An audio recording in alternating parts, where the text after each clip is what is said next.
Ciencia, salud y medio ambiente. Tercer grado. Cambios físicos del agua y otros materiales, parte 1. Hola estimados estudiantes, bienvenidos nuevamente a este espacio, a donde aprenderás acerca de los cambios físicos del agua y de otros materiales.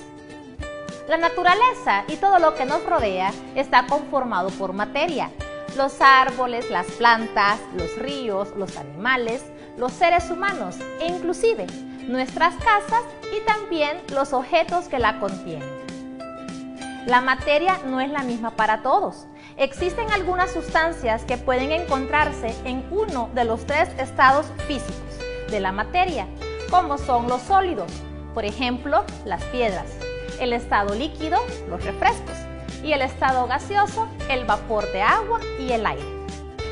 Dadas las condiciones existentes en la superficie terrestre, también pueden encontrarse en forma natural en los tres estados de la materia, como es el caso del agua, el cual abordaremos en la primera parte de este interesante tema. Te recordaré una anécdota que me pasó cuando tenía tu misma edad. Recuerdo haber visto asombrada cómo hervía el agua en una olla. Yo no sabía qué es lo que estaba pasando, solo miraba de que se elevaban unas burbujas hacia la superficie.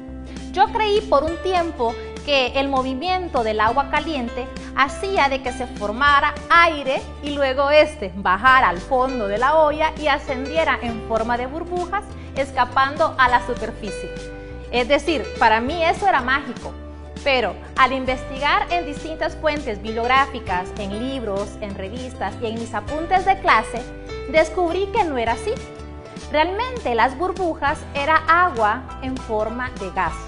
Supe de que el agua se encontraba en el estado líquido y estado gaseoso, y también en estado sólido, lo cual lo pude comprobar cuando mi mamá me mandaba a embolsar agua. Luego lo metía en el congelador y se formaba una sustancia sólida, era hielo, es decir, de que el agua se formaba al estado sólido.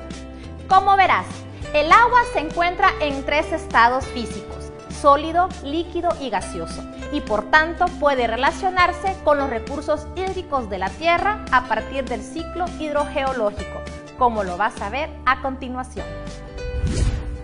La circulación y transformación del agua en la Tierra es conocido como ciclo hidrológico o el ciclo del agua, porque el agua solo se traslada unos lugares a otros, cambiando de estado físico.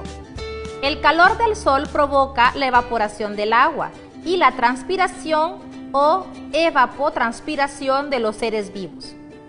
El vapor de agua asciende y se enfría en capas altas de la atmósfera. Se condensa y forma nubes.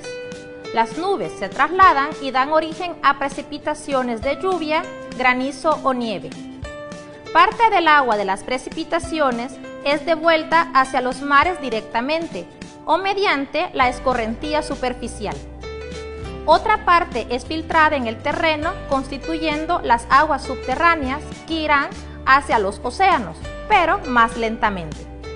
Las aguas subterráneas son escorrentías que alimentan los ríos y lagos, que terminan en el océano, como también a grandes depósitos de agua, denominados mantos acuíferos, los cuales son fundamentales para la extracción de agua consumible para el ser humano. Por ello, es importante tener zonas verdes sobre los acuíferos que permitan al suelo absorber el agua. Bien, hasta el momento hemos abordado distintos términos relacionados con los estados de la materia y los cambios de fase. Pero efectuaremos una serie de experimentos para comprender mejor en qué consisten estos conceptos. Pero antes de iniciar, debemos de recordar que los estados del agua son tres: líquido, sólido y gaseoso. Pero estos dependen del orden en el que se encuentren las partículas que las constituyen y por ende así será su comportamiento.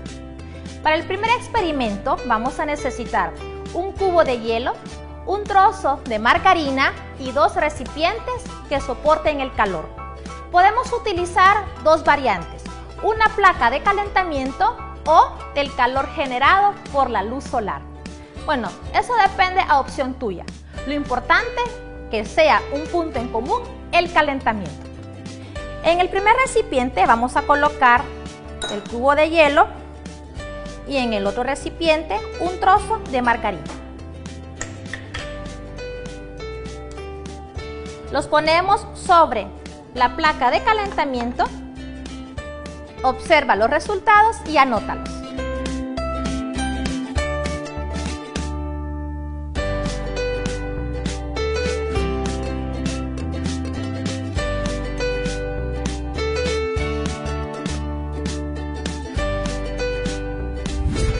Para el segundo experimento necesitaremos un recipiente que sirva para aplicar calor y una tapadera.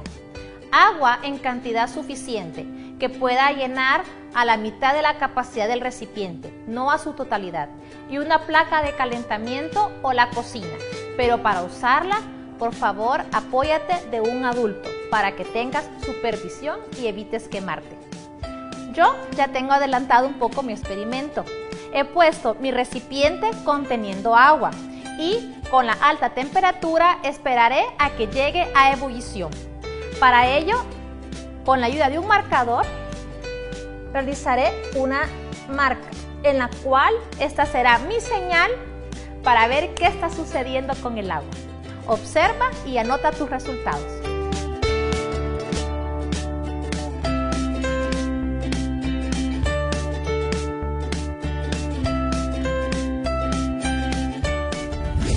Ahora haremos uso de su tapadera. Yo utilizaré un vidrio de reloj. Lo colocaré en la boquilla del beaker y esperaremos aproximadamente 3 minutos. Veremos qué sucede.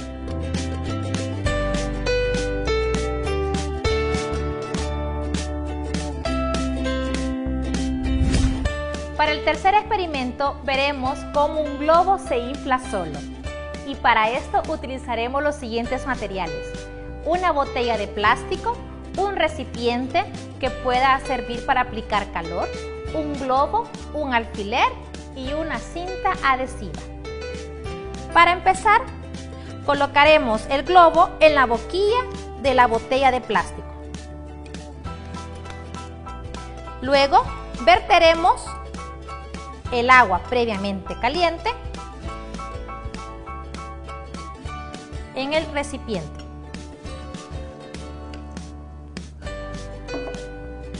Introduciremos la botella en el recipiente y veremos qué sucede con el globo.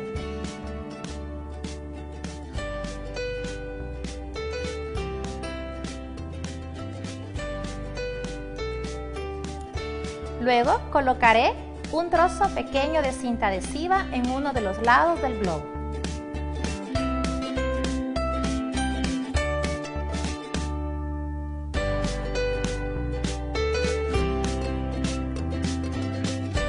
Y procederé a pinchar el globo, justo a donde se encuentra la cinta adhesiva. ¿Qué ha ocurrido? Observa los resultados y anótalos.